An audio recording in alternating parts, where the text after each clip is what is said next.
They did not just push my husband out of a photograph, they made him hold the camera to capture the moment he was replaced. Under the warm lights of that family dinner, a chilling realization hit me.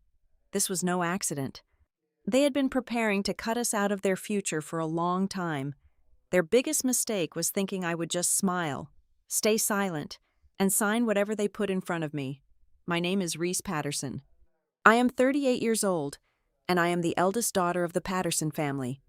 If you drive through the affluent, heavily manicured limits of Briar Glen, Tennessee, you will see our names stamped on bronze plaques at the gates of exclusive gated communities, etched into the cornerstones of high-end retail developments, and elegantly printed on the invitations to the most coveted charity galas of the season. We are the architects of the town's luxury ecosystem. Patterson Estate Group is not just a real estate and event management conglomerate. In Briar Glen, it is the closest thing to local royalty. We sell an image of flawless, generational wealth, and my family spends every waking hour ensuring the veneer never cracks. I have always been the anomaly in that pristine picture. I do not work for the family business full-time. While my parents and sisters spend their days curating aesthetics and hosting investors, I sit in a high-rise office downtown as the Senior Contracts Director for Blackridge Civic Partners, a massive infrastructure firm.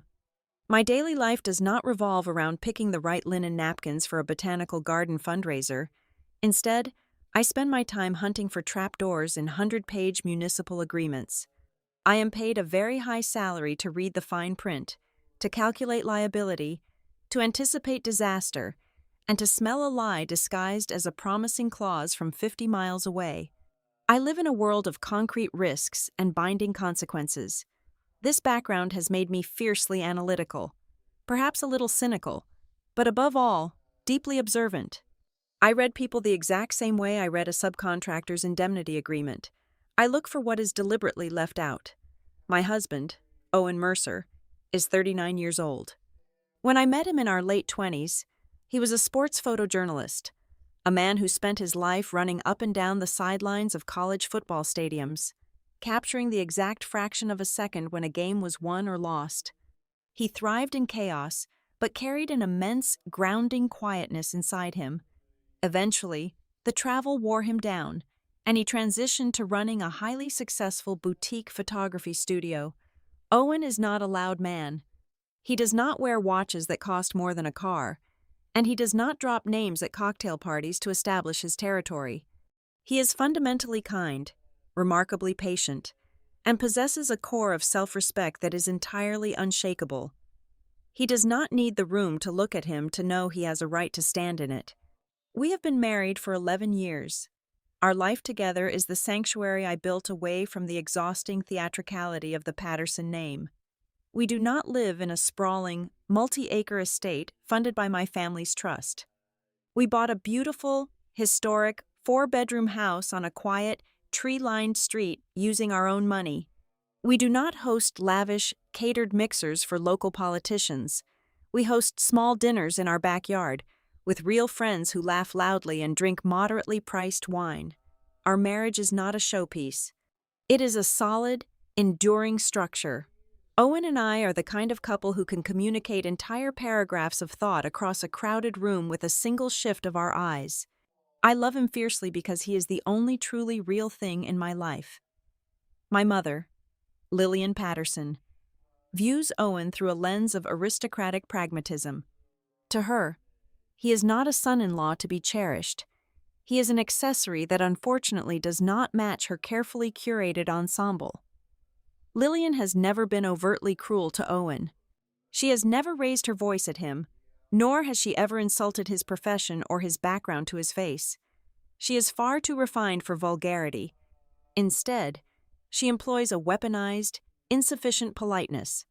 When we attend family dinners, Lillian always ensures Owen is seated at the far end of the table, usually next to a distant, elderly relative who cannot hear well, effectively isolating him from the central conversation. When introducing him to her socialite friends, she refers to him simply as Reese's husband, rushing past his name to talk about my corporate achievements. She treats him like a well-behaved dog that someone unfortunately brought to a formal dinner. You do not kick the dog, but you certainly do not set a plate for it. She keeps him permanently stationed on the outermost fringes of the family perimeter. Then there is my sister, Sloane. Sloane Patterson is 33 years old, strikingly beautiful, effortlessly sharp, and addicted to the spotlight. We grew up under an unspoken but heavily enforced family doctrine. I was designated as the capable one, the pragmatic workhorse who could fix a broken spreadsheet or negotiate a vendor dispute. Sloane was designated as the charismatic one, the glittering jewel meant to charm investors and look breathtaking in the annual holiday portrait. Sloane wears this label proudly, yet it masks a deep, corrosive insecurity. She demands attention because she secretly suspects she has nothing else of substance to offer. Furthermore, she harbors a dark, unspoken jealousy toward my marriage. Sloane has spent her 20s and early 30s bouncing between wealthy, charismatic men who eventually leave her feeling empty and paranoid. She looks at the quiet, unshakable devotion Owen has for me, and it offends her. In her mind, she is the prize, so she cannot reconcile why the plain, serious older sister gets the kind of love that does not require a filter or a performance. Presiding over all of this passive aggression is my father, Conrad Patterson. My father is a man who loves the illusion of peace far more than he cares about the uncomfortable truth. He built a real estate empire by being a phenomenal salesman, a man who can smooth over any disagreement with a firm handshake and a stiff drink. But at home, he is a coward. He allows Lillian to orchestrate the emotional climate of the household completely. If Lillian decides someone is to be frozen out, Conrad simply looks the other way, usually retreating to his mahogany-paneled study to watch golf on mute. He has spent decades stepping over the landmines his wife and youngest daughter lay down, actively avoiding any friction. He calls it keeping the family united, but I know it is just a refusal to protect anyone but himself. For over a decade, I accepted this dynamic. I rationalized it. I told myself that every wealthy family has its eccentricities and its unspoken hierarchies. I accepted my role as the family's crisis manager. When a contractor threatened to sue Patterson Estate Group, I was the one who quietly reviewed the documents on a Sunday afternoon and found the loophole to save them. When Sloane got a DUI at age 25, I was the one who managed the lawyers and kept it out of the local papers. I was the person they called when the house was on fire, not the person they called to sit by the hearth. I thought I understood the boundaries of their disregard. I believed that as long as I kept solving their problems, they would tolerate my quiet, unpretentious husband. I believed their treatment of Owen was just standard snobbery, a permanent but manageable flaw in the family fabric. I was blind to the deeper reality because I was too busy managing the surface. I never truly confronted the terrifying truth that was slowly taking shape in the shadows of their polite smiles. My family was not merely looking down on Owen. They were not just keeping him at arm's length because he lacked a trust fund or a prestigious pedigree.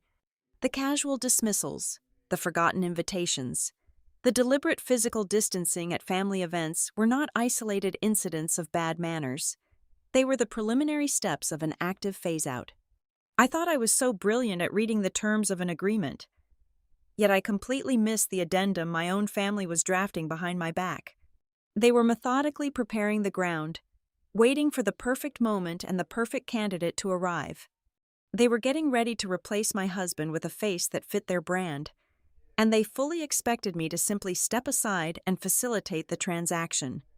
It started in early autumn when the leaves in Briar Glen turned the color of rusted iron and the evening air grew sharp enough to bite. Sloane brought him to a Sunday dinner. His name was Roman Hale. He was 35 years old and introduced himself as a strategic capital advisor. From the exact moment he stepped through the heavy oak doors of my parents' home, I felt a cold, warning prickle at the base of my neck. Roman did not simply speak, he delivered lines. Every single sentence that left his mouth felt meticulously rehearsed, likely practiced over and over in front of a bathroom mirror until all the natural human hesitation was rubbed completely smooth.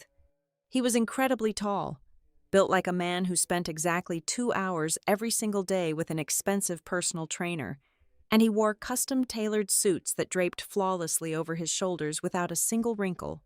His physical presence was designed to command space. His handshake was a calculated, firm grip, holding on for exactly 1 second longer than necessary to establish dominance. His smile was a weapon. He deployed it at the precise millisecond it was required to disarm the room, flashing perfect white teeth that looked more like expensive architectural features than bone. His eyes, however, never quite joined the warmth of his mouth. They were always scanning, calculating, assessing the value of everyone in the room. Within a mere 3 weeks, Roman became an immovable fixture at our dining table. My mother fell under his spell almost instantaneously, which was rare.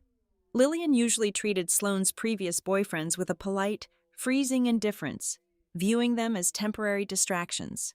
But Lillian did not love Roman because she took the time to understand his true character or his moral compass. She loved him because he was the exact physical manifestation of the man she had always visualized standing next to the Patterson logo on a glossy business magazine spread. He was slick. He was undeniably expensive to look at.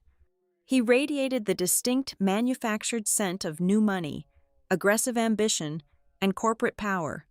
When Lillian offered him a glass of our best vintage wine, he took it with a slight, theatrical bow of his head and called her ma'am in a low, respectful drawl that absolutely melted her aristocratic defenses. My mother looked at Roman and saw the ultimate promotional accessory. She saw a man who could finally elevate our family photographs to the level of high society perfection she had chased her entire life. She started planning menus around his supposed dietary preferences and ensuring his favorite scotch was always stocked in my father's study. However, it was the dinner table conversations that caused my professional instincts to flare into high alert. Roman was absolutely not interested in asking the normal, polite questions a new boyfriend asks to get to know a family. He did not care about our childhood memories, our favorite vacation spots, or our hobbies. Instead, he treated our Sunday roasts like a corporate due diligence interrogation disguised as friendly banter. During a dinner in late October, the dining room was warm, filled with the scent of roasted lamb and the clinking of heavy silver. Roman casually steered the conversation away from the upcoming charity season and directly into the architecture of my father's commercial land banks. He leaned forward, swirling his red wine, and asked highly specific, probing questions about the redevelopment zoning permits for the Hollow Creek House project. He did not stop there. He wanted to know about our bridge loan structures, our liquidity ratios, and our mezzanine financing options. He even casually floated a deeply invasive question regarding the generational transfer mechanisms and asset protections of the Patterson Family Trust, framing it as a hypothetical discussion about modern wealth management.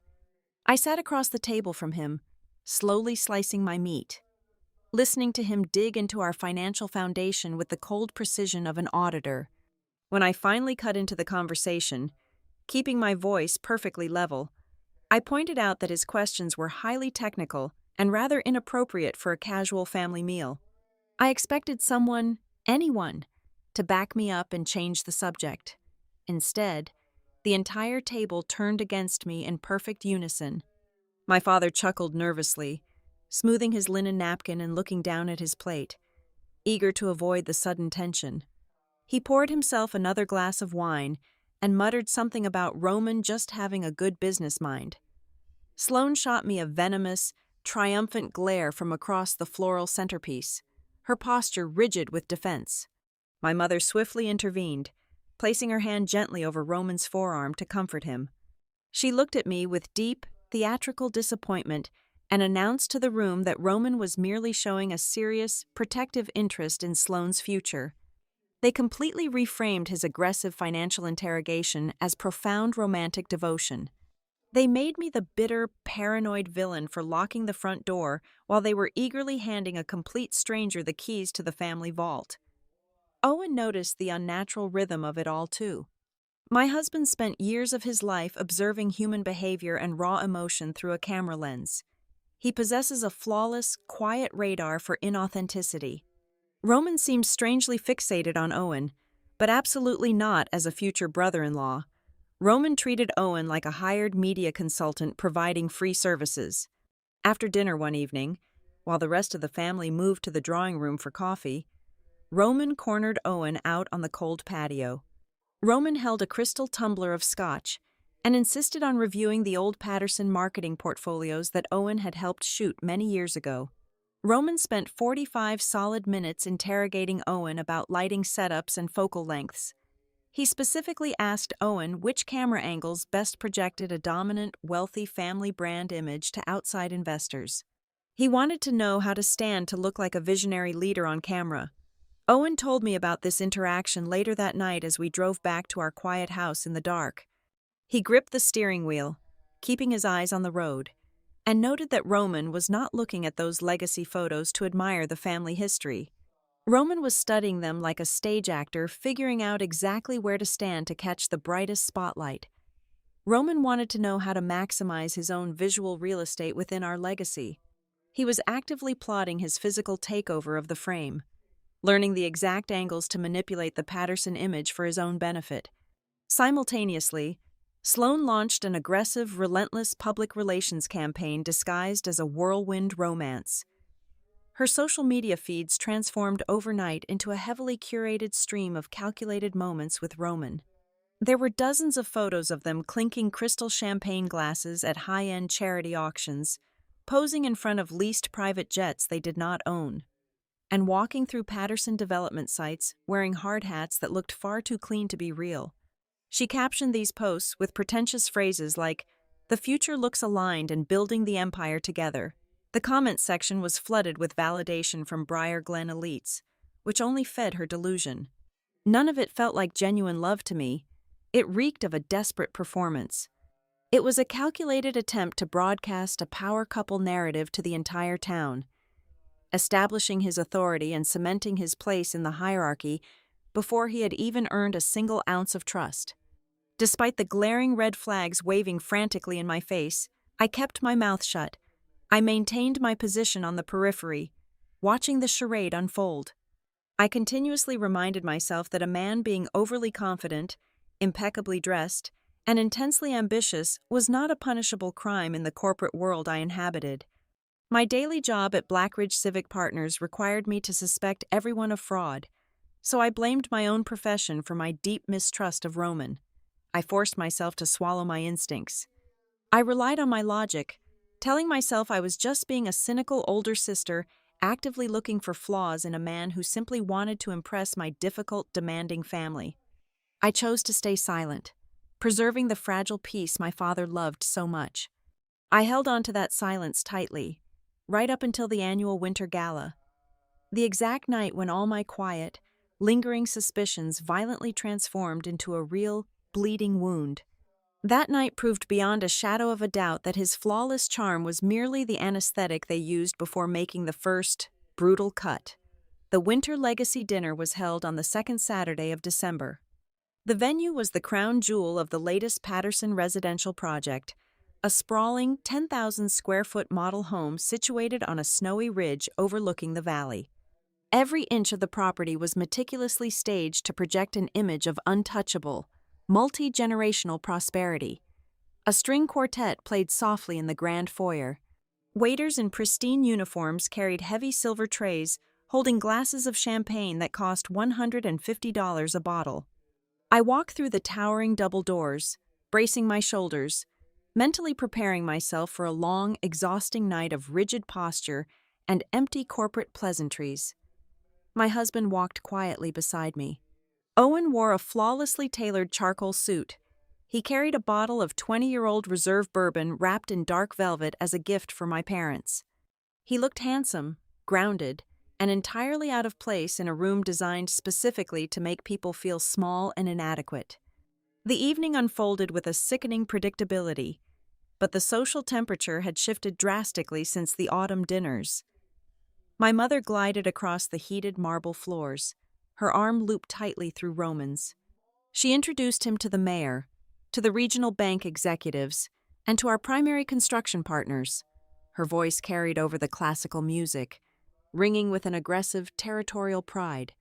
She introduced him by looking the investors right in the eye and saying, "He just fits us." She repeated that exact phrase at least half a dozen times before 8 o'clock. She delivered those words with a warm, triumphant pitch that she had never, not even once in 11 years of marriage, used when speaking about my husband. Roman absorbed the adoration perfectly. He leaned into the strategic conversations with the city planners, nodding seriously, throwing out industry buzzwords about municipal bonds and zoning leverage as if he had built the entire town with his own bare hands. He belonged seamlessly to the theater of it all. Owen, on the other hand, gravitated naturally toward the edges of the room. It was not out of shyness or intimidation, but out of a deep, ingrained habit of professional observation. Having spent his career composing frames and hunting for the perfect angle, he instinctively stepped back to watch the machinery of the party operate.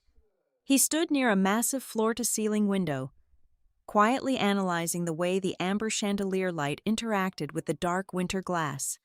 Because he was studying the room rather than performing for it, the guests made their own cruel assumptions. A wealthy developer from a neighboring county approached Owen, handed him an empty cocktail glass, and asked him where the restrooms were located. A few minutes later, the wife of a local politician walked up to him, pointed at the staging area, and asked if he was the hired photographer, demanding to know when the formal portraits would begin. Owen did not flush with anger. He gently directed the developer to the hallway and politely informed the politician's wife that he was just a guest. He absorbed the indignity with a calm, silent grace that only made my chest ache harder. The turning point of the night arrived just before dessert was scheduled to be served. The public relations team had set up a staging area in front of the massive stone fireplace in the great room. The objective was to capture the definitive family and next-generation portrait for the upcoming New Year marketing campaign. The hired media crew adjusted their soft boxes and light meters, clearing the floor of stray guests. My mother began herding us toward the hearth. My father took his place in the center, adjusting his silk tie and looking entirely oblivious to the rising tension. Sloane positioned herself on his right, her posture impossibly straight. Her chin lifted to catch the warmest light. As the photographer asked the family to gather closely, I moved by pure, undeniable instinct. I turned toward the perimeter of the room and reached my hand out, intending to pull my husband to my side where he belonged, before my fingers could even brush the fabric of his sleeve. My mother stepped seamlessly into my path. She did not shove me. She did not raise her voice. She simply placed a cool, manicured hand on my forearm and offered a devastatingly gentle smile. "Owen, would you mind taking this?" she asked, her voice dripping with artificial sweetness. "Roman should be in this one." The words dropped into the space between us, heavy and cold as lead. I waited for the room to react. I waited for my father to clear his throat and state that Owen was family and needed to be in the shot. I waited for Sloane to awkwardly laugh and tell her new boyfriend to step aside. I waited for a gasp, a murmur, a single voice of objection from the dozens of influential guests watching us. Nothing happened. Absolute, suffocating silence blanketed the immediate area. The complete lack of protest was infinitely more violent than a shouted insult. The silence meant everyone in the room agreed. It meant the entire social ecosystem of Briar Glen found it completely natural and entirely logical to erase my husband from our legacy. They all understood the unspoken rule that Roman was the aesthetic upgrade, the necessary addition, and Owen was just the hired help holding space until someone better came along. Owen stopped moving. He stood completely still for exactly one heartbeat. I watched his jaw tighten, just a fraction of an inch. I saw the profound humiliation register in his dark eyes, followed immediately by a hardened, impenetrable resolve. He did not cause a scene. He did not drop the bourbon onto the marble floor and walk out the front door. He preserves his dignity by never letting the people who hurt him see him bleed. Owen stepped forward, approached the hired photographer, and politely asked to borrow the primary camera. He checked the aperture, adjusted the ISO setting to account for the roaring fire behind us, and took 3 precise steps backward, Roman slid eagerly into the empty space on my left. His shoulder brushed heavily against mine. He smelled like imported cologne and predatory confidence. He stood exactly where my husband was supposed to stand, beaming perfectly for the lens, as if he had been born into that very spot. Owen raised the heavy camera to his face, hiding his eyes behind the viewfinder. The mechanical click of the shutter sounded like a bone snapping in the quiet room. He pressed the button again. 1, 2, 3 flashes of blinding white light filled the space, burning the image into the digital sensor and into my brain forever. The true, suffocating agony of that moment did not stem from my mother's calculated cruelty. It did not come from Roman's smug, victorious grin. The sharpest, most unforgiving pain came from my own inaction. I am a woman who negotiates hostile takeovers. I dissect predatory contracts for a living. I am supposed to be fearless and untouchable.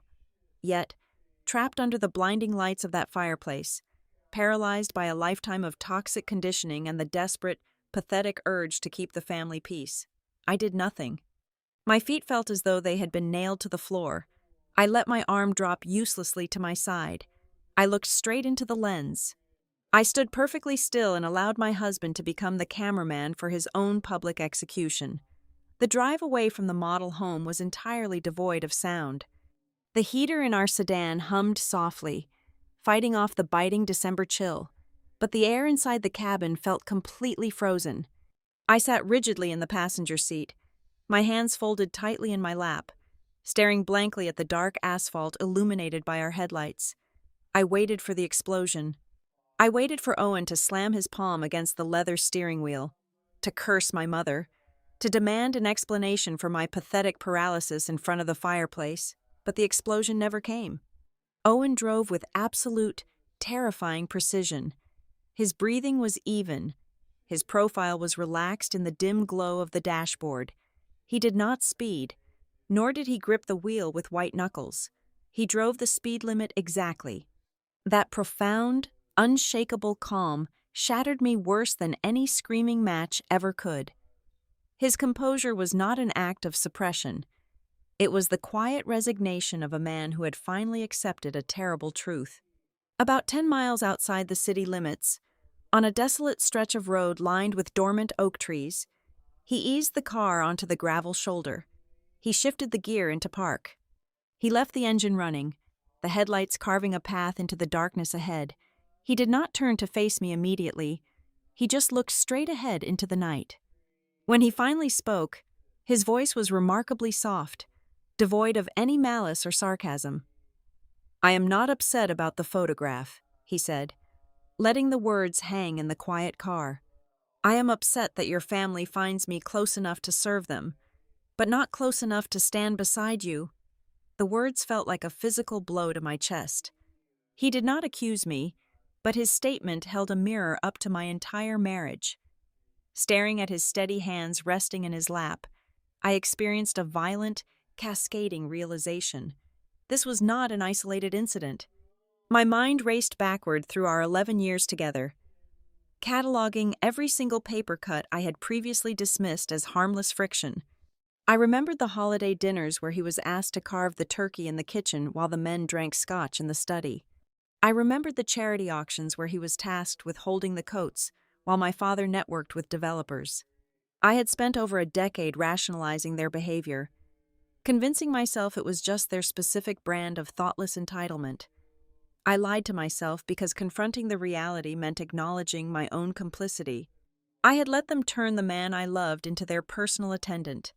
The undeniable clarity of his statement stripped away all my excuses.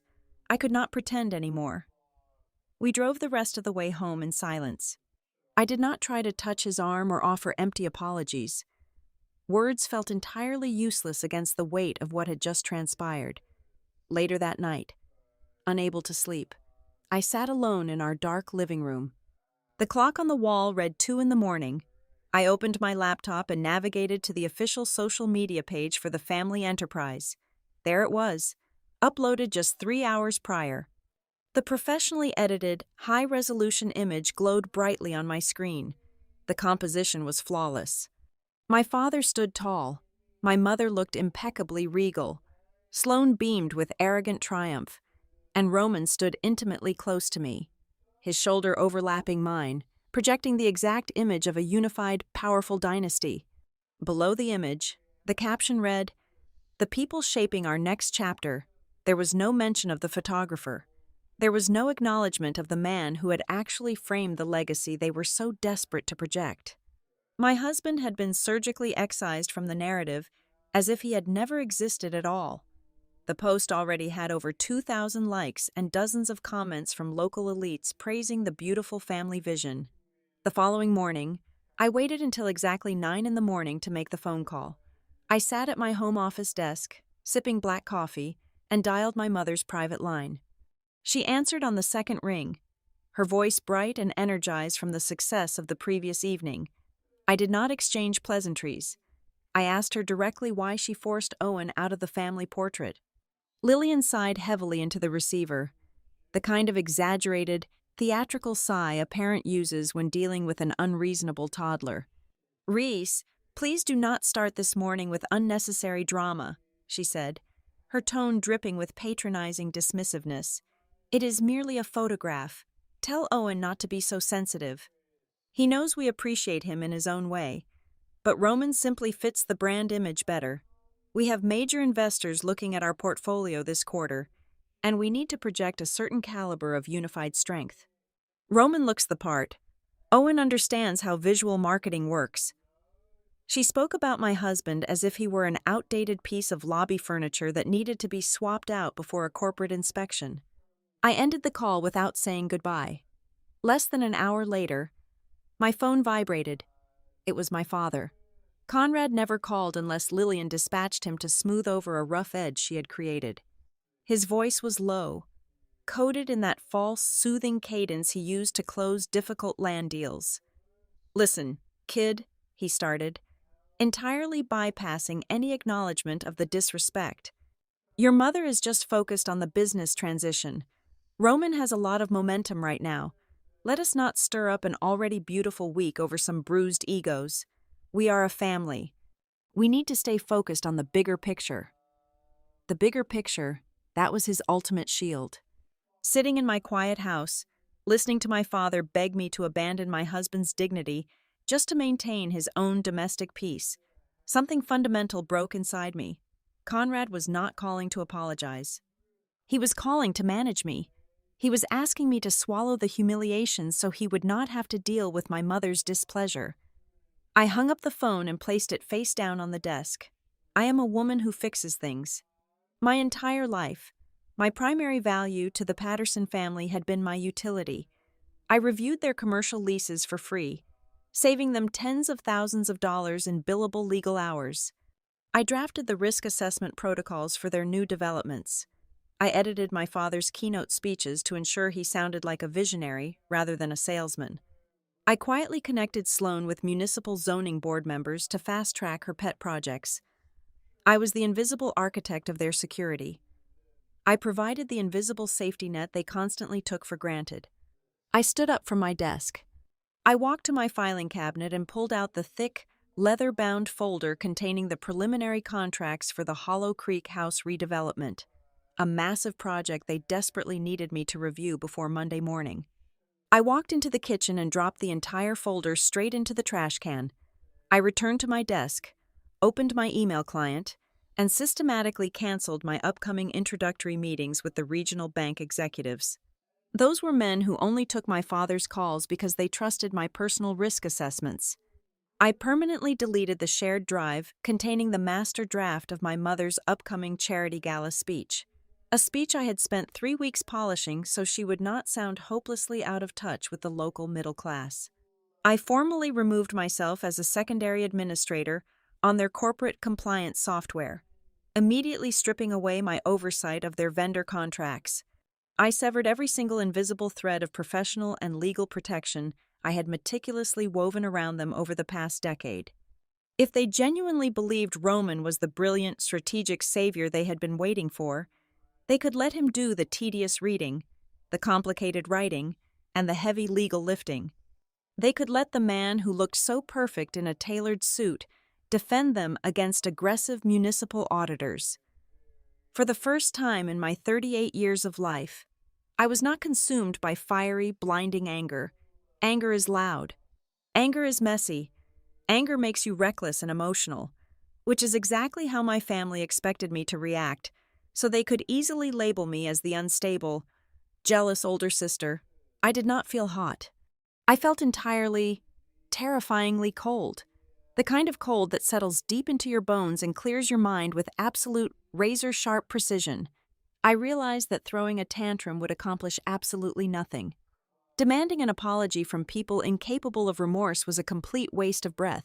When a woman like me gets truly cold, she stops arguing. She stops begging for a seat at a table she helped build. She simply walks away from the table, locks the heavy doors from the outside, and starts calculating exactly how to dismantle the entire room. It happened on a Tuesday evening, exactly 3 days after I quietly severed my invisible safety net from the family business. I was sitting at my kitchen island, nursing a glass of sparkling water, when an email notification pinged on my tablet. The sender was Arthur Pendleton. Arthur was a senior, semi-retired member of the Patterson Estate Group Board of Directors. 2 years prior, I had pulled Arthur out of a disastrous commercial liability lawsuit by finding a single misaligned indemnity clause in a vendor contract. He was old school, terrible with modern technology, and frequently forwarded emails to the wrong people. My name was likely right next to his personal assistant's name in his digital address book. The subject line read, "Draft Board Packet for Hollow Creek Restructuring." My professional instincts flared immediately. I opened the attached document. It was a massive, 90-page PDF detailing the complete financial overhaul of the Hollow Creek House project. I bypassed the glossy introductory slides and scrolled directly to the executive summary and compensation schedules. That is where you always find the bodies buried in corporate documents. Roman Hale was not merely listed as my sister's new romantic partner or a casual consultant. According to the draft, Roman was being officially positioned as a strategic partner for the entire corporate entity. The board was preparing to offer him a 7% advisory equity grant. 7%. In the world of high-end real estate development, handing over a 7% equity stake to an external advisor before a single piece of earth was moved was not just generous, it was bordering on financial malpractice. They were handing him the keys to the kingdom, effectively diluting the family ownership to make room for his unearned authority. My eyes scanned further down the page, absorbing the dense financial jargon. The situation was infinitely worse than a simple equity giveaway. To fund Roman's aggressive, highly speculative expansion strategy, Patterson Estate Group needed to secure a massive, multi-million-dollar bridge loan from a Tier 1 commercial lender. The proposed collateral for this massive debt caught my breath in my throat. They were planning to pledge the primary acreage held within the Patterson Legacy Trust. That specific land was the untouchable bedrock of our family wealth. My grandfather had structured the trust with paranoid precision. Pledging those assets as collateral required the unanimous, legally binding consent of all living adult beneficiaries. That meant my father, my mother, my sister, and me. I scrolled frantically to page 45, specifically looking for the risk mitigation and compliance section. There it was. Under a bold subheading labeled Family Alignment, a neatly typed paragraph explicitly stated that all trust beneficiaries, including Reese Patterson, had been thoroughly briefed by executive management and were in full, unreserved agreement to pledge the legacy assets to secure the loan facility. I stared at my own name on the glowing screen. I had never been briefed. I had never been asked. I had certainly never agreed to risk my inheritance to fund Roman's ego. They had essentially presented my silent compliance as a guaranteed corporate asset to the board and the bank. They assumed I would just fall in line and sign the paperwork when the time came. Just as I had always done to keep the peace, I needed more proof. I immediately logged into the secure online portal for the Patterson Legacy Trust. As a primary beneficiary, I had full read access to the communication logs, something my family likely forgot since I rarely interfered with the wealth managers. I pulled the digital records for the past 2 months. The logs painted a sickening picture of unauthorized access. Over the past 8 weeks, Roman had attended 4 separate, closed-door meetings with our private bankers. He was heavily copied on internal emails discussing asset liquidity and bridge loan terms. In these emails, he did not speak like an outsider. He used phrases like our generational wealth, our long-term family vision, and our combined assets. He had been dating Sloane for less than 3 months, yet he was confidently sitting in mahogany boardrooms, speaking to our financial guardians as if he were the newly appointed patriarch of the Patterson bloodline. I printed the entire 90-page packet, the email logs, and the collateral proposals. I cleared the dining room table and spread the documents out under the harsh overhead light.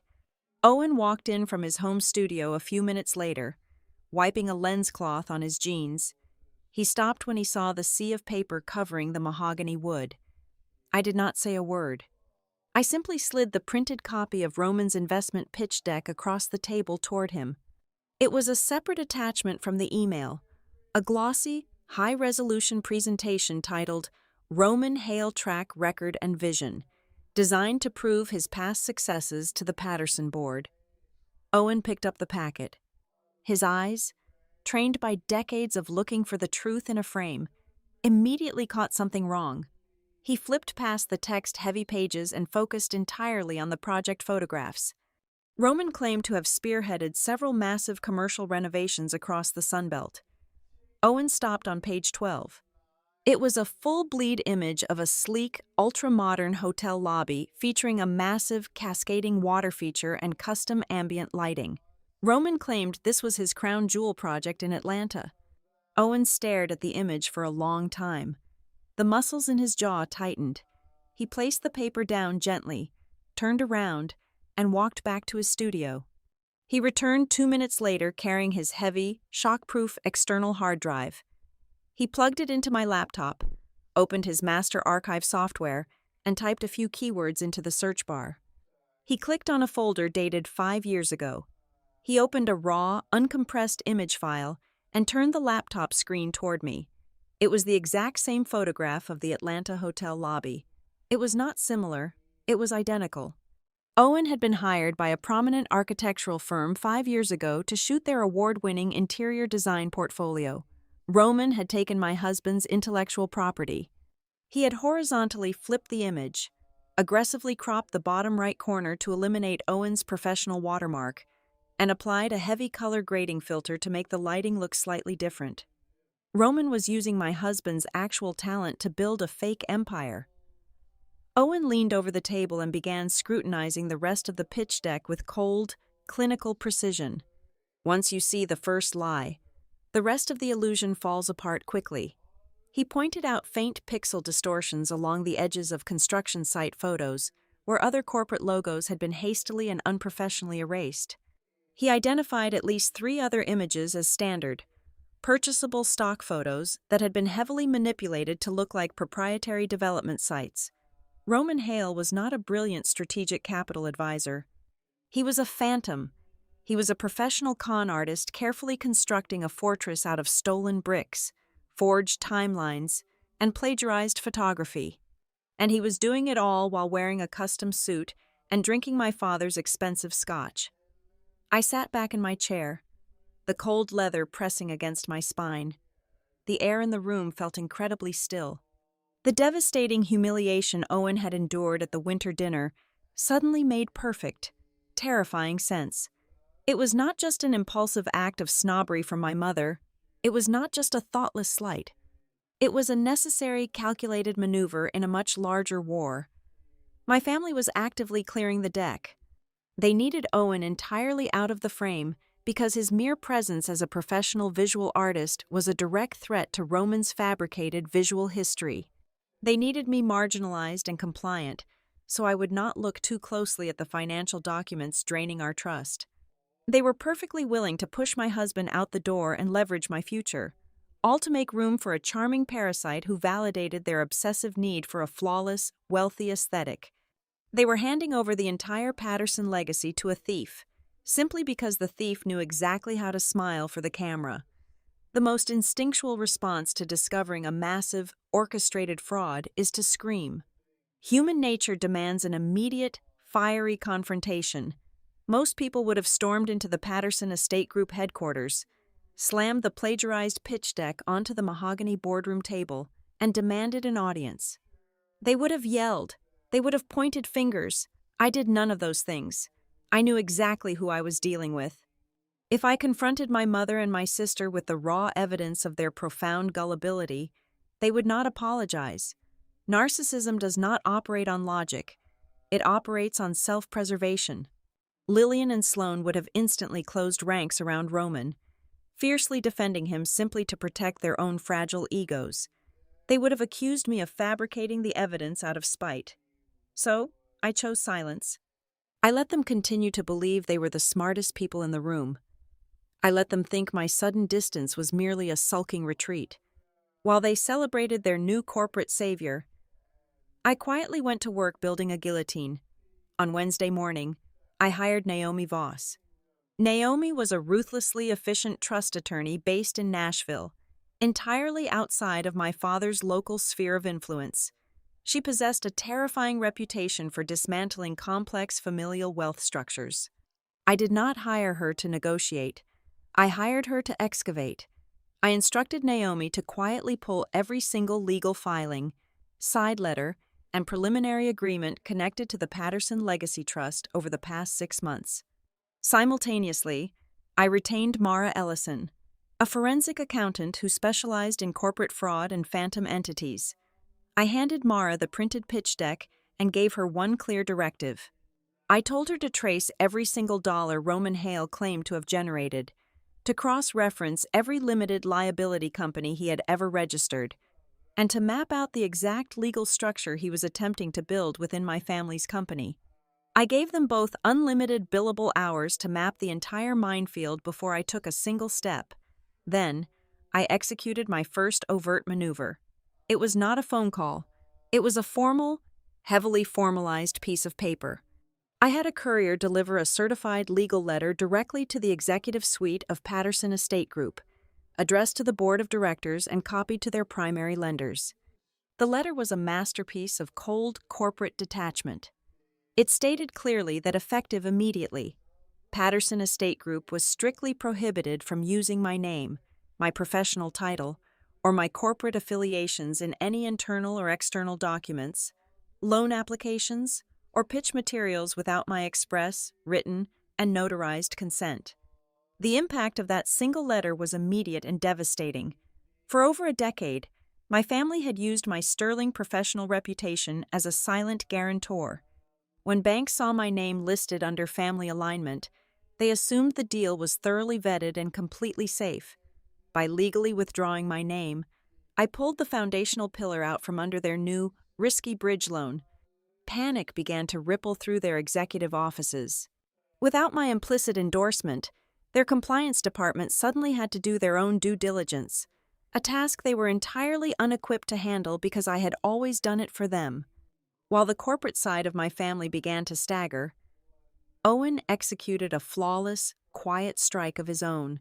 For the past 7 years, Owen had photographed my mother's massive spring charity gala entirely free of charge. It was an expectation she never even bothered to voice anymore. She simply assumed his labor belonged to her. On Thursday afternoon, Owen sent a beautifully polite, highly professional email to my mother's event coordinator. He did not mention the winter dinner.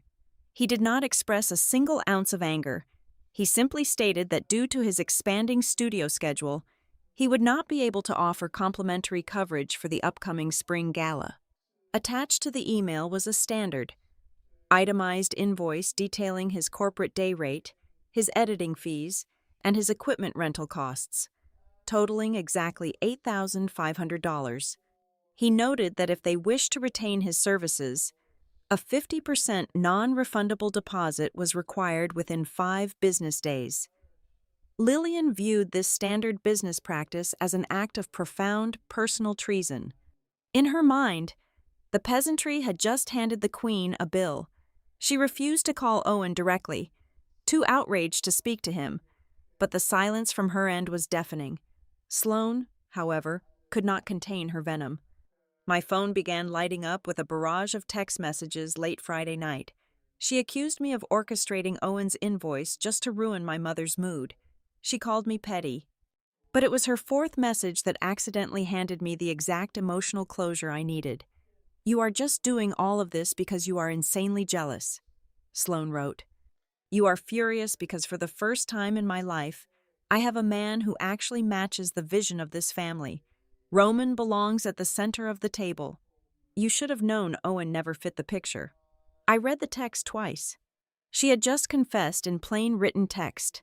Pushing Owen out of the photograph had not been a spontaneous mistake or a clumsy oversight. It was a calculated, premeditated act of exclusion. They had discussed it. They had planned it. Sloane was entirely aware of what they were doing, and she was proud of it. I did not reply to her message. I took a screenshot, saved it to a secure folder, and deleted the conversation thread from my screen. The real test of my restraint came on Saturday morning when my father called. Conrad had clearly been dispatched to manage the escalating crisis. The banks were asking uncomfortable questions about my legal letter. My mother was having heart palpitations over Owen's invoice, and the peaceful kingdom Conrad so desperately relied upon was actively crumbling. He bypassed any normal greeting. "Listen to me, Reese," he said, his voice dropping into that familiar, condescending tone of false authority. "You need to call off these lawyers immediately. You are making a massive mistake. Roman is putting together a deal that is going to take this entire company to the next level. We are talking about generational wealth expansion. You cannot sabotage this family's future simply because you have a bruised ego over a stupid photograph." He was still trying to shrink the issue. He was trying to reduce a massive, coordinated corporate fraud and a profound betrayal of my marriage into a silly, hysterical female reaction to a family picture. He wanted me to feel small so he could feel safe. I sat at my dining table, looking out the window at the quiet street. I felt no urge to explain the stolen photographs to him. I felt no desire to warn him about the 7% equity trap. He had already made his choice. He had chosen the slick, agreeable liar over the daughter who had spent her entire adult life keeping him out of bankruptcy court. I took a slow, deep breath. My voice was perfectly steady, devoid of any warmth or familial affection. "If Roman is truly the visionary genius you all believe he is," I replied calmly, "then he will have absolutely no problem securing that bridge loan without my name on the paperwork. If he is destined to take the company to the next level, he certainly does not need a bitter, jealous sister dragging him down. You all made it very clear who you want standing next to you. So, I am stepping out of the frame entirely. Let him save you." I did not wait for his response. I disconnected the call. For the first time in my life, I stopped catching them. I simply pulled my hands away and watched gravity take over. The silence that followed was not the peaceful quiet my father loved. It was the terrifying, breathless silence of a system that had just stepped out into thin air and finally realized there was absolutely nothing beneath its feet. The dossiers arrived continuously over the next 72 hours, transforming my dining room table into a war room of financial and legal devastation. The information did not trickle in. It flooded my space in heavy, undeniable waves of documented truth. Mara Ellison delivered her forensic accounting report first, a thick binder that completely dismantled the polished, wealthy facade of the man eating dinner at my parents' table. Roman Hale was not a high-net-worth strategic advisor. He was a financial ghost. 4 years prior, he had operated a limited liability company out of a cheap leased office in Arizona. He had managed to secure $3 million in seed capital for a boutique hotel renovation by aggressively misrepresenting his operational capabilities and falsifying his subcontractor agreements.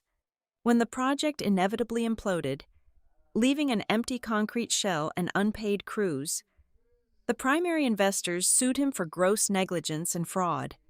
The lawsuit was ultimately settled out of court behind a strict non-disclosure agreement, which kept his name out of the major financial papers. But the internal damage was catastrophic. His personal credit was entirely decimated. He possessed zero liquid assets.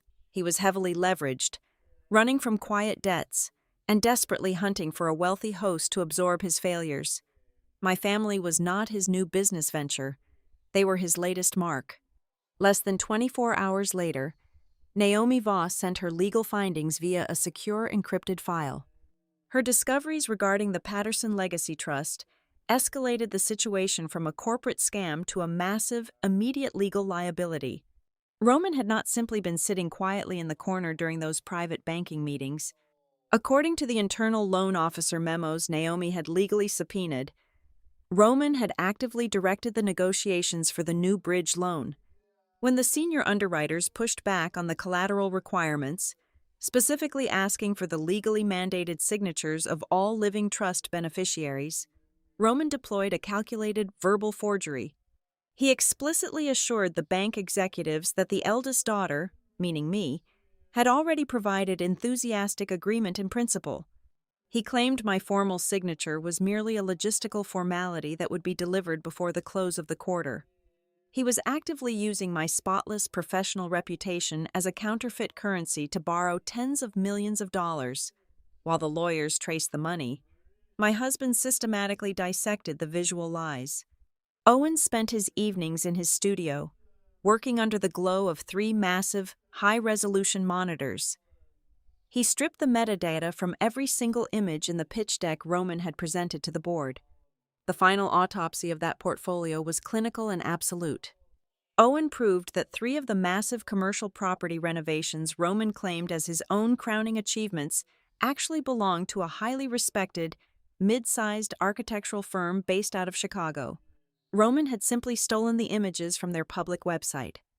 2 other breathtaking building facades in the presentation were proven to be cheap, royalty-free stock images, heavily masked with digital color grading filters to obscure their true origins. And the most sickening piece of evidence remained the Atlanta hotel lobby photograph, stolen directly from my husband's own commercial archives. Roman was entirely hollow. Every single brick of his supposed empire was scavenged from the hard work of actual professionals. But the most agonizing twist of the entire investigation did not come from the bank memos or the plagiarized photographs. It came from a series of recovered digital communication logs. I had spent the last several weeks operating under the assumption that my sister was simply a naive, desperate woman blinded by a charismatic con artist. I pitied her gullibility. I was completely wrong. Through a deep sweep of the corporate email servers, we discovered a hidden folder of correspondence between Sloan and Roman dating back to the very first week of their relationship. Sloan was not a victim. She was the architect who had intentionally left the back door wide open. It was my sister who had meticulously compiled a massive digital folder containing our family's most sensitive internal documents. She had sent Roman the exact maturity dates of our trust assets, the specific liquidity thresholds required for our bridge loans, and the private land appraisals for the Hollow Creek properties. More devastatingly, she had provided him with a detailed psychological blueprint on exactly how to manipulate me. In one lengthy message sent late at night, Sloan explicitly advised Roman to push the financial restructuring during the highly publicized spring social season. She wrote that I possessed a pathological need to maintain public dignity. She assured him that if they cornered me in front of the right crowd of investors and society elites, I would never dare to cause a scene. She always softens if she is pressured at the exact right time. Her message read, "She cares too much about keeping Dad comfortable to ever blow up a deal in public." Reading those words felt like swallowing broken glass. I realized in that moment that Sloan did not just want a wealthy boyfriend. She was actively weaponizing this fraudster to flip the entire power dynamic of the Patterson family. She hated my quiet authority so much that she was perfectly willing to burn our generational wealth to the ground just so she could rule over the ashes. The betrayal was absolute, severing the final decaying thread of sisterhood I had been blindly holding on to for 30 years, completely oblivious to the massive trap slowly closing around them. My mother and sister accelerated their grand illusion. Lillian was in the final, frantic stages of organizing the spring legacy weekend. It was slated to be the most extravagant corporate and social event in the history of our small town. The guest list included over 200 local politicians, regional bank presidents, and primary investors. The entire weekend was meticulously designed around one singular dramatic announcement. Lillian planned to take the stage after the gala dinner and publicly declare Roman Hale as the new strategic partner of Patterson Estate Group. To cement this new reality, she had hired a renowned, obnoxiously expensive editorial photographer from New York. Her explicit goal was to shoot an entirely new series of family portraits during the event, intending to systematically replace every single legacy publication, brochure, and website banner with fresh images featuring Roman standing firmly at the center of our family. They sent an invitation to my house. It was printed on heavy, cream-colored cardstock with gold-embossed lettering. They firmly believed that if they could just get me to walk through the heavy oak doors of that country club, my lifelong conditioning would take over. They banked their entire corporate future on my predictable silence. They assumed the overwhelming presence of high society guests, the heavy, suffocating atmosphere of prestige, and the sheer momentum of the public announcement would force me to swallow my objections, smile for the cameras, and sign away my leverage. They expected me to fall in line, exactly as Sloane had promised him I would. I sat at my dining table late into the night, the house completely silent except for the faint hum of the refrigerator. I stared at the mountains of irrefutable evidence spread out before me: the Arizona fraud settlement, the bank memos detailing his lies, the plagiarized portfolio, and my sister's treacherous emails. I stacked the papers into neat, perfectly aligned piles, my hands completely steady. I looked up at Owen. He was standing quietly by the window, watching the streetlights cut through the dark, waiting for me to process the final pieces of the puzzle. I did not feel a single ounce of hesitation. The cold, analytical part of my brain had completely taken over. I looked him dead in the eyes and made a promise that would permanently alter the trajectory of everyone involved. "This time I am not just protecting you," I said, my voice steady, sharp, and entirely void of mercy. "I am going to force them to look straight at what they chose." 5 days before the Spring Legacy weekend was scheduled to begin, my mother initiated her final, desperate act of emotional management. She telephoned me on a Tuesday afternoon while I was reviewing a municipal zoning contract. Her voice was uncharacteristically soft, completely stripped of its usual aristocratic command. She invited Owen and me to a private, intimate dinner at the Main family estate. She framed the evening as an opportunity for a fresh start. She promised, with a heavy, practiced sigh, that things would be different this time. She spoke the words with the flawless sincerity of a seasoned politician trying to close a difficult, high-stakes negotiation before a deadline. I accepted her invitation without a single condition. I did not demand an apology for the humiliation Owen suffered at the Winter Gala. I did not ask for a guarantee regarding his future treatment. I simply said yes, deliberately adopting a tone of exhausted, defeated surrender. My immediate compliance sent a wave of profound, palpable relief crashing through the entire Patterson household. My father believed his precious, undisturbed peace had finally been restored. My mother believed her supreme authority remained completely unchallenged. They genuinely believed the storm had passed. Through the continued legal sweep of the corporate network conducted by my forensic accountant, I saw exactly how deep their arrogance ran. My sister sent a brief, triumphant message to her boyfriend that very afternoon. She told Roman that I always fold when the pressure gets high enough. They mistook my strategic, calculating silence for absolute weakness. They thought I was returning to my designated role as the obedient, useful workhorse. During that private reconciliation dinner, I played my part with absolute perfection. I was the accommodating, pleasant daughter they demanded.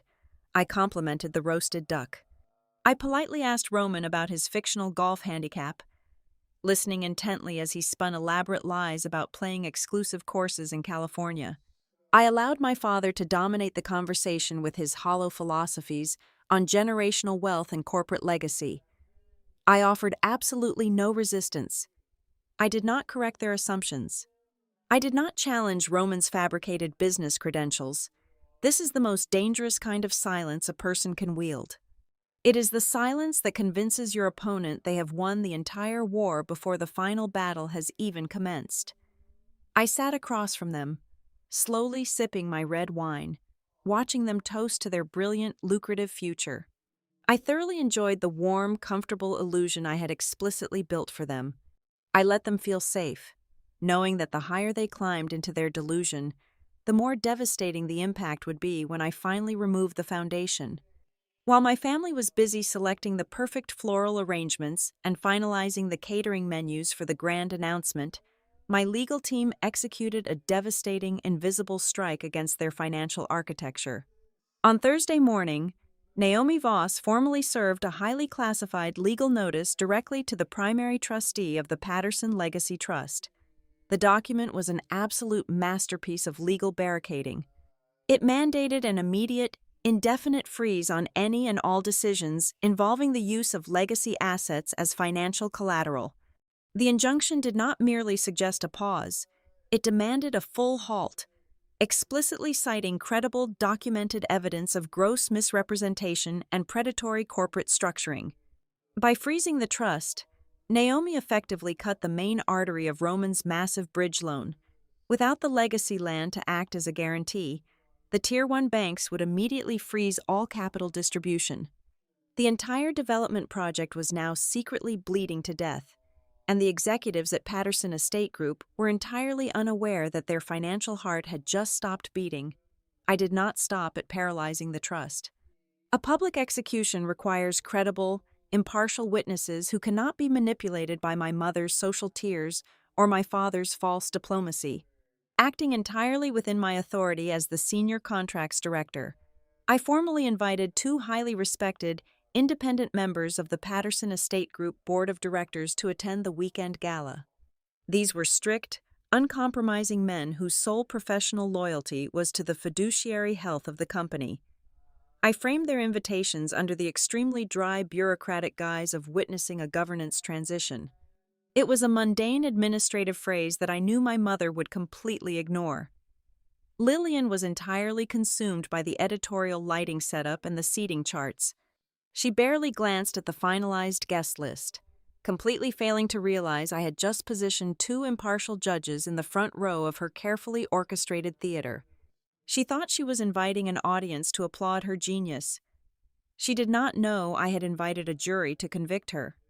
Owen, meanwhile, agreed to bring his professional camera equipment to the main event. My mother interpreted his agreement as a pathetic, desperate attempt to win back her favor.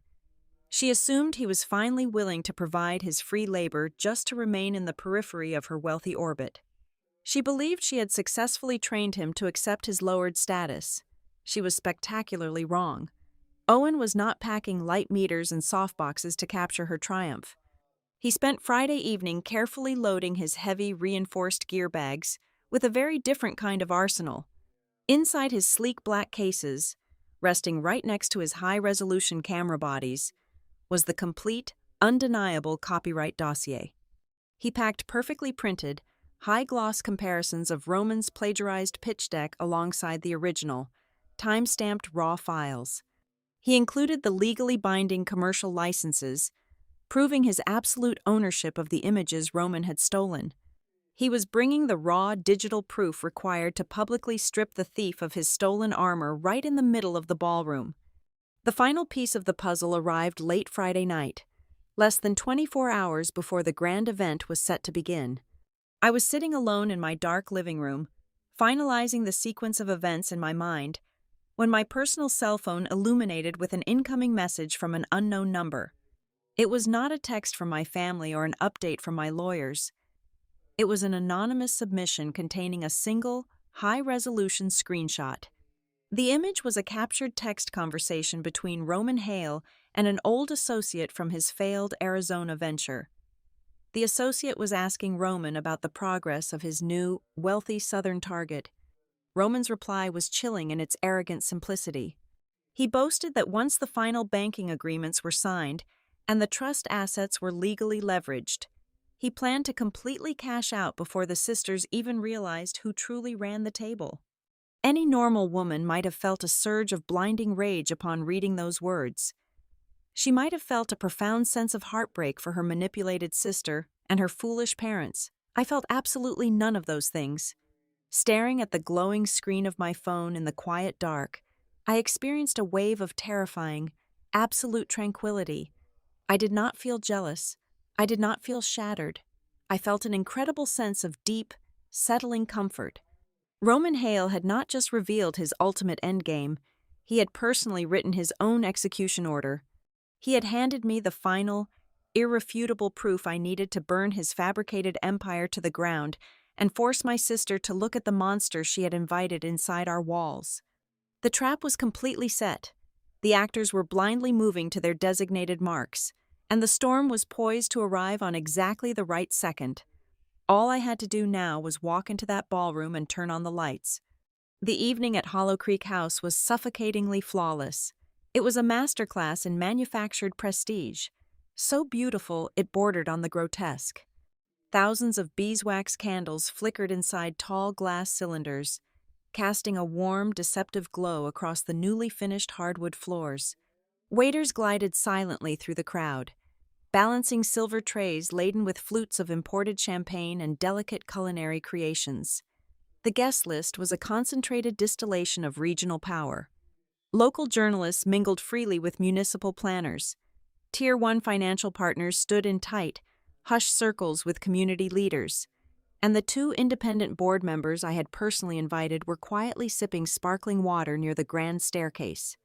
Owen and I arrived exactly 45 minutes after the doors opened. We stepped into the grand foyer in perfect, unshakable silence. My husband wore a midnight blue suit that fit him immaculately, holding his heavy camera equipment bag over one shoulder with effortless grace. I wore a tailored black dress that felt more like armor than silk. The very first thing my eyes locked onto was the visual propaganda. Lined up along the primary corridor leading into the main dining hall were 6 massive, backlit display boards. They showcased the new corporate campaign.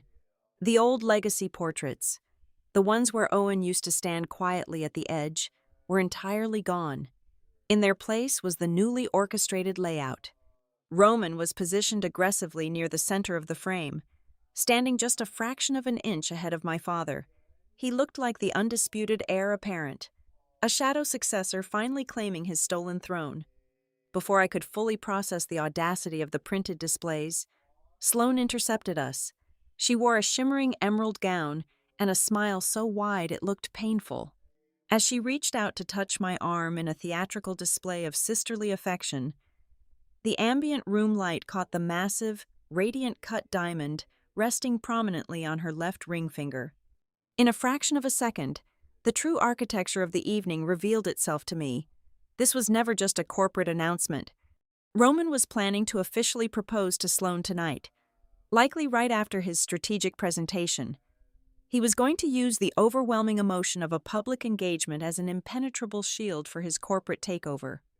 Who would dare scrutinize a complex financial restructuring agreement immediately after a tearful, champagne-soaked marriage proposal? It was a brilliant, predatory maneuver designed to trap the board and the bankers in a web of polite, mandatory applause. We moved into the main dining hall. The seating arrangements were highly strategic. I was placed at the head table, directly to my father's right, with an empty leather chair beside me holding a pristine, leather-bound pen. They had literally set the stage for my signature. My mother sat across from me, her posture perfectly rigid, radiating a smug, victorious energy.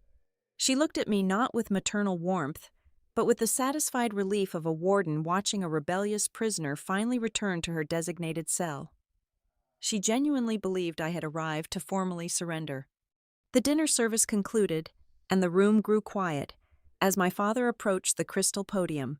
Conrad adjusted his silk tie, gripping the edges of the stand, and delivered his signature, hollow speech. He spoke extensively about the next chapter of our legacy, using empty buzzwords about innovation and aggressive market expansion. He painted a picture of a family united by a singular, glorious vision. Then, He introduced the supposed architect of that vision. Roman walked to the front of the room to deafening applause. He commanded the space instantly. The massive projection screen behind him illuminated, displaying the exact same pitch deck we had meticulously dissected in my dining room. He stood there, oozing the specific brand of arrogant certainty that only belongs to a man who believes he is the absolute smartest person in a room full of marks. He began his presentation. He clicked through the slides, confidently pointing to the stolen photographs of the Chicago commercial renovations and the falsely credited Atlanta hotel lobby. He spoke about his past triumphs, inflating his profit margins by 40% and claiming aggressive, entirely fabricated completion timelines. He threw out massive financial projections for the Hollow Creek redevelopment, numbers so detached from reality they were essentially financial science fiction. The bankers in the front row nodded thoughtfully, completely hypnotized by the sheer confidence of his delivery. Then, Roman made his fatal error. He advanced to the slide detailing the bridge loan structure. He placed his hands flat on the podium, leaned into the microphone, and looked directly at the Tier 1 lenders. "We are ready to break ground tomorrow," Roman declared, his voice echoing off the vaulted ceiling. "And we can do so because we operate with absolute, unconditional family alignment.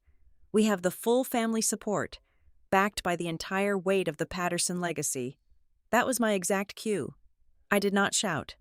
I did not slam my hand onto the linen tablecloth. I did not shake. I simply stood up. The movement was smooth, deliberate, and completely unexpected. The rustle of my dress seemed deafening in the sudden, confused quiet of the room. Roman paused, his flawless smile faltering for a microsecond. My father frowned, half rising from his seat, ready to deploy his diplomatic soothing tactics to neutralize whatever disruption he thought I was causing. "Excuse me, Roman," I said. My voice was entirely devoid of anger. It was the calm, measured tone of a surgeon asking for a scalpel. "I need you to pause the screen. We have a slight administrative correction to address before you continue." Before my father could intervene, the heavy wooden doors at the back of the dining hall swung open. Naomi Voss stepped into the room. She was flanked by 2 process servers carrying thick, bound leather portfolios. She did not look at the floral centerpieces or the crystal chandeliers. She walked directly toward the front tables with the terrifying purpose of a legal executioner. I turned to face the room, making deliberate eye contact with the primary loan officers and the independent board members. As the senior contracts director, I must officially clarify the structural integrity of this proposed agreement. I announced, my voice carrying cleanly to the back of the hall. There is no family alignment. Furthermore, there is absolutely no legacy collateral available to secure this venture. I nodded to Naomi. She began distributing the portfolios. She handed the first copy directly to the lead banker from the regional trust. She handed the second and third copies to the independent board members. She placed the fourth copy directly onto the table in front of my father. The room descended into a state of suspended animation. The air grew incredibly thick, suffocating the joyous momentum of the evening. "You are currently holding formal, legally binding notifications," I continued, keeping my posture impeccably straight. "Those documents contain verified evidence of severe financial misrepresentation. They outline the unauthorized, fraudulent use of my name and professional title to secure preliminary banking interest. They detail a pattern of false portfolio claims presented to this very board. Most importantly, they contain the official injunction immediately freezing all assets within the Patterson Legacy Trust. The collateral you are banking on is entirely inaccessible." The silence shattered. The lead banker abruptly dropped his champagne flute onto the table, the glass ringing sharply against the china. The independent board members immediately opened their packets, their faces draining of color as they scanned the forensic accounting summaries. The local journalists instinctively reached for their recording devices, sensing the sudden, catastrophic shift in the atmosphere. My mother sat entirely frozen, her mouth slightly parted, unable to comprehend that the script she had written was being burned to ashes in front of her most important audience. My father looked as though the floor had simply vanished beneath his feet. Roman gripped the sides of the podium, his knuckles turning stark white, the polished veneer cracking violently to reveal the panicked, cornered animal underneath.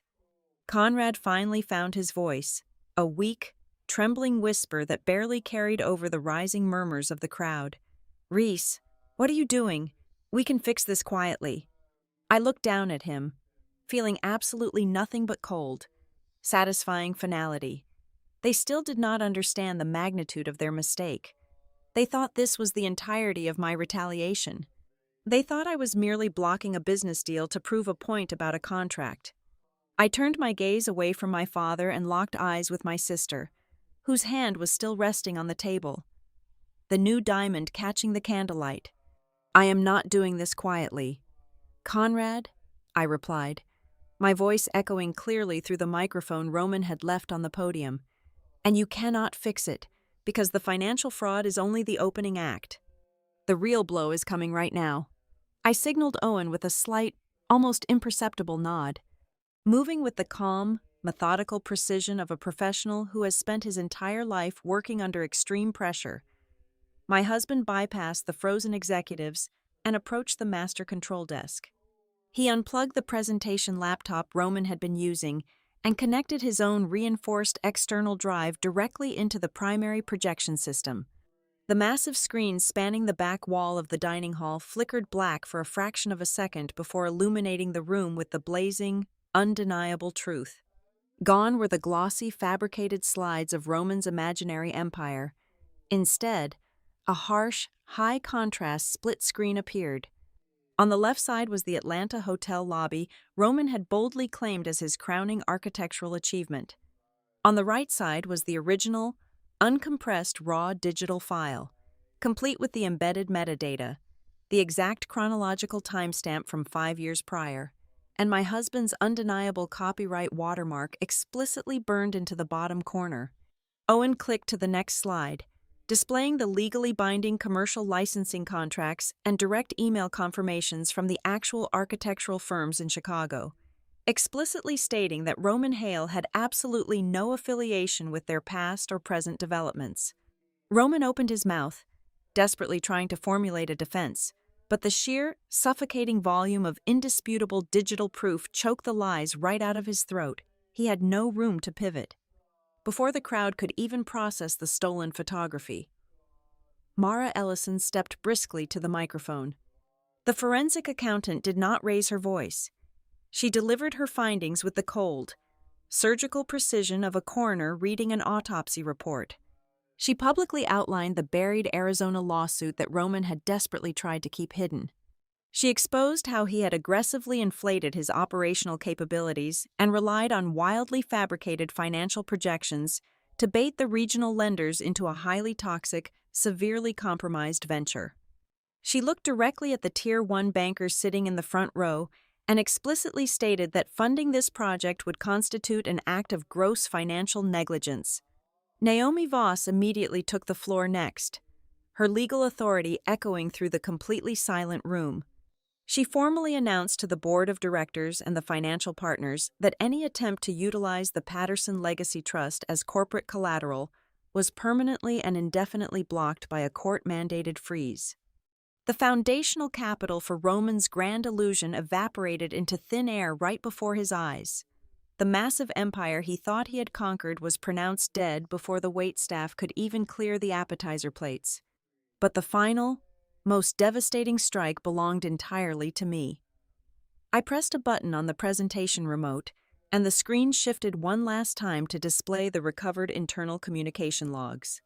There, projected 20 feet high for the entire room to read, were the private, heavily encrypted emails between my sister and her supposed fiancé. The guests read the exact messages where Sloan voluntarily surrendered our most sensitive financial milestones. They saw the digital blueprints where she explicitly plotted to use my manufactured compliance to push the fraudulent deal past the underwriters. I had brought the receipts. It was no longer a matter of hurt feelings, sibling rivalry, or paranoia. Her profound betrayal of our family was now a verified corporate document, exposed under the glaring ballroom lights. The reaction from the room was instantaneous, brutal, and absolute. The lead representative from the regional bank stood up abruptly, buttoned his tailored jacket, and formally withdrew their multi-million-dollar letter of interest right on the spot. The two independent board members I had invited convened in the corner for exactly 30 seconds before loudly demanding an emergency governance vote.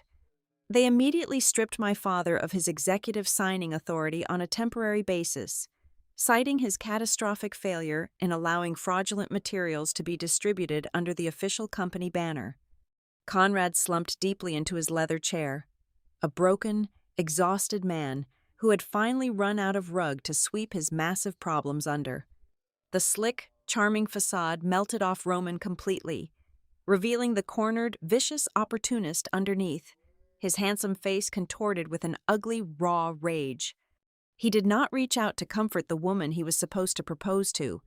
Instead, he whirled around and snarled directly at Sloane, viciously blaming her in front of everyone for failing to control her own sister. In that one cruel, snapping sentence, the devastating reality crashed down on Sloane.